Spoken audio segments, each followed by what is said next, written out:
Ron Paul's very dedicated.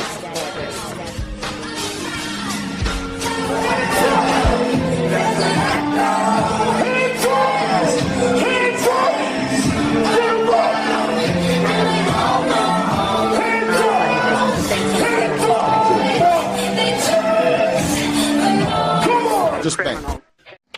You will come nearby. They will cause the war party distraction. And you're assigned to Fort William Henry. No. Fort Edmond. Heading west to Kentucky. There is a war. How is you are heading west? So we kind of face to the north and real sudden like turn left. It was starting to ruin my life. I was like 6 and I remember thinking, I hated that movie. I'd never seen it. This whole planet is kind of war-ridden already. Why do we need to take war to the stars? I put her in positions that made her feel very, very uncomfortable. I feel like I've been discriminated against. He had me watch it with a group of people around. I want to speak out for everybody who is hiding in the shadows, not a fan of this movie. Come out, join me, it's bright out here. Anybody who's ever seen it likes it, and it's still to this day. That's what we talked about. Not everybody likes it. Thousands of people who have been displaced as a result of the war in Georgia. Tens of thousands, even hundreds of thousands if you believe reports. Among the unfortunate civilians caught in the crossfire in this conflict, a 12-year-old girl from outside San Francisco. Amanda Kokoyeva was in South Ossetia for a month-and-a-half-long visit with her relatives. She was with her family. Ready to roll? Is 9/11 an inside job? Absolutely was. How do you know that?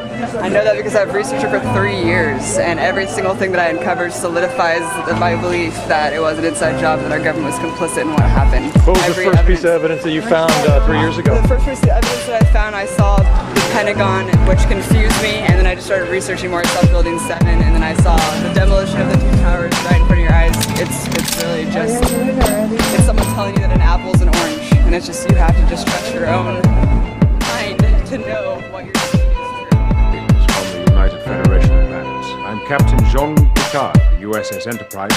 This is Counselor Troy, and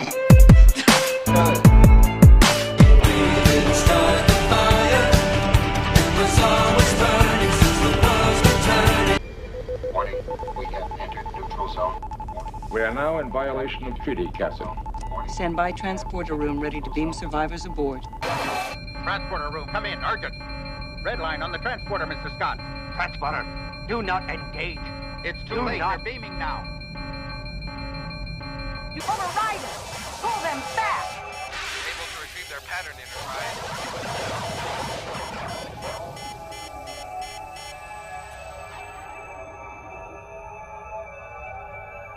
Give it to me.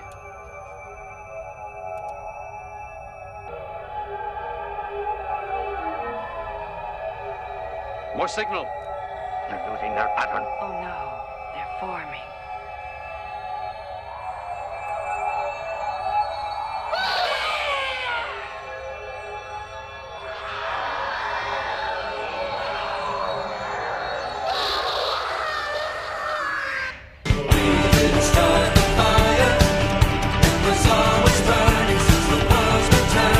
It was starting to ruin my life. I was like 6 and I remember thinking, I hated that movie. You don't need to love Star Wars, you don't even need to know what it is. There are people out there like you. Hi, I'm Sandra, founder and CEO of the Star Peace Foundation. Star Peace is really, it's made me feel connected. And no, not like the Force. 40 years ago, I started this foundation for people like you and me who feel alone in times of Star Wars movie premieres. I want Star Peace. Isn't that what the Star Trek?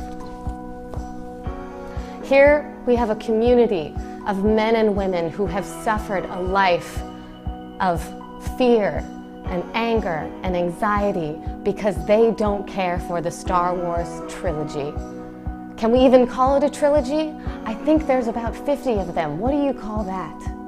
When I tell people my name is Luke, you know, their first reaction, especially around a time like this when there's a new Star Wars movie, they're always like, oh, Luke, like Luke Skywalker, and I just want to say, no! There's one reason I don't like Star Trek, and that's because I haven't seen the movie. It's Star Wars. I don't like it. That's what everyone says. Watch the second one. It has more character development. Luke, like Luke Perry, or Cool Hand Luke, or Luke Diamond Phillips. Do you know the story of Star Wars? Could you try and describe it?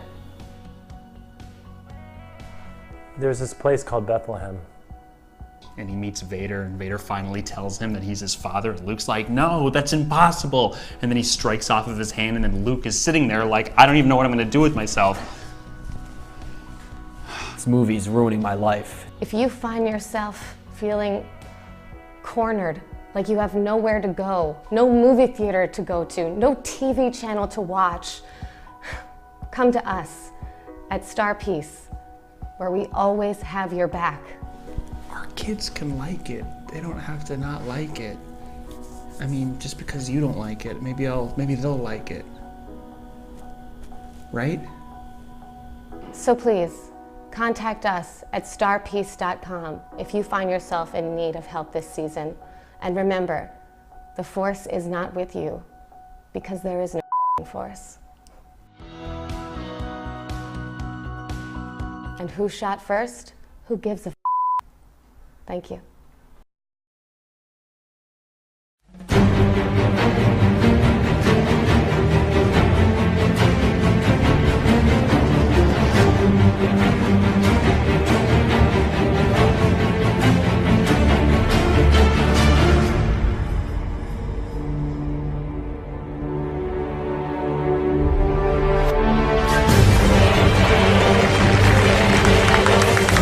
Until the philosophy which holds one race superior and another inferior is finally and permanently discredited and abandoned. Everywhere is war until there's no longer first class or second class citizens of any nation, until the color of a man's skin is of no more significance than the color of his eyes. I've got to say war, that until the basic human rights are equally guaranteed to all without regard to race, I say war. Until that day, the dream of lasting peace, world citizenship, and the rule of international morality will remain just a fleeting illusion to be pursued but never attained. And everywhere is war until the ignoble and unhappy regime which holds all of us through child abuse, yeah, child abuse, yeah, subhuman bondage has been toppled, utterly destroyed. Everywhere is war, war in the east, war in the west, war up north, war down south.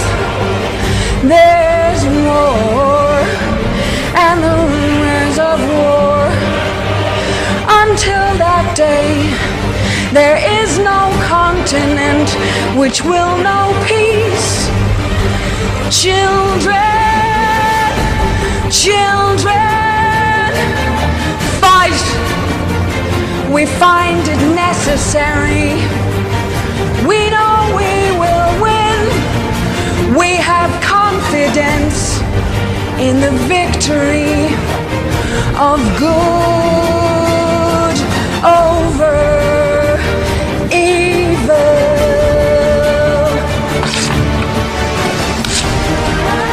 Fight the real enemy.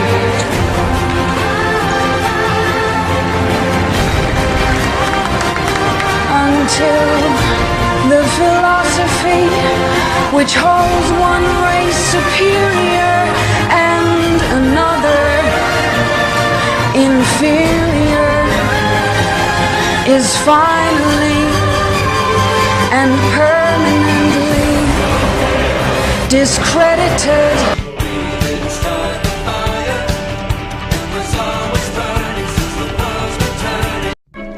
If I were the devil,